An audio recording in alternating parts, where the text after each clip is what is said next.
नमस्कार दोस्तों, आपका अपने चैनल भाषा सागर में एक बार फिर से स्वागत है। दोस्तों, आज मैं आपको संस्कृत में जो बोर्ड परीक्षा में जो आपके कहानियाँ आती है, पाठ्य पुस्तक की कहानियाँ, उनके बारे में बताऊंगी। इसमें कई लोगों ने मुझे पूछा कि मैम ये ना कहानियाँ आती हैं तो कहानियों किस तरह से करके आना चाहिए।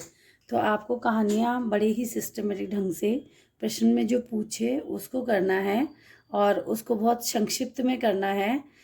कम से कम आधा पेज या पौन पेज जो होता है ना, वो उतना हो जाए। एक पेज या 1/4 पेज जो बोलते हैं अपन, उस पेज में वो आ जाए, इतना आपकी कहानी होनी चाहिए। उसमें अनावश्यक शब्दों को नहीं लेना चाहिए और अपने मन से आप उसमें कुछ भी नहीं जोड़ोगे। जो भी कहानी है वो आपके पाठ्य पुस्तक की कहानी का ही सार होनी चाहिए, तभी आपको उसमें अच्छे मार्क्स मिलते हैं। मैंने आपके ही पाठ्य पुस्तक की रुचिरा भाग 3 की 5वें पाठ, पंचम जो पाठ बोलते हैं उसकी कंटकेनेव कंटकम, कांटे से ही कांटा निकलता है, कहानी का आज सार बताने का यहाँ पे प्रयास किया है। आशा करती हूँ आपको ये पसंद आएगा और आपको ये एक बार या 2 बार सुनने में याद भी हो जाएगा। पाठ का सार। कथा के अनुसार चंचल नामक कोई शिकारी था। एक बार वन में उसके द्वारा बिछाए गए जाल में एक बाघ फंस गया। बाघ के द्वारा प्रार्थना करने पर शिकारी ने उसे बाहर निकाल दिया।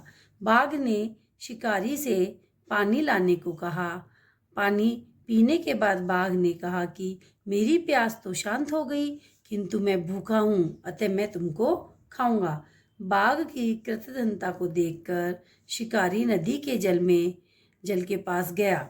नदी का जल कहता है कि लोग स्वार्थी ही होते हैं, वे मेरा जल पीते हैं और मुझे ही गंदा करते हैं। इसी बात का समर्थन करता हुआ वृक्ष कहता है कि लोग मेरी छाया में ही विश्राम करते हैं और मेरे ही फल खाते हैं, किंतु मुझे ही काटते हैं।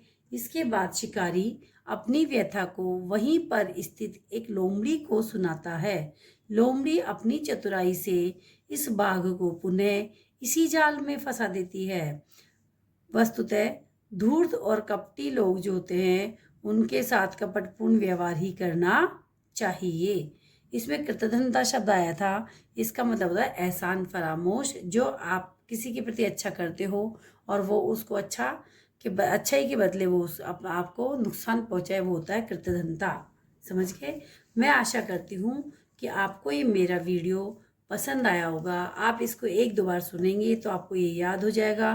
फिर आप इसको लिख के देखिए, उसकी अशुद्धियों को फिर से मिलान कीजिए, तो आपके इसके मार्क्स पूरे में से पूरे आसानी से आ जाएंगे। धन्यवाद।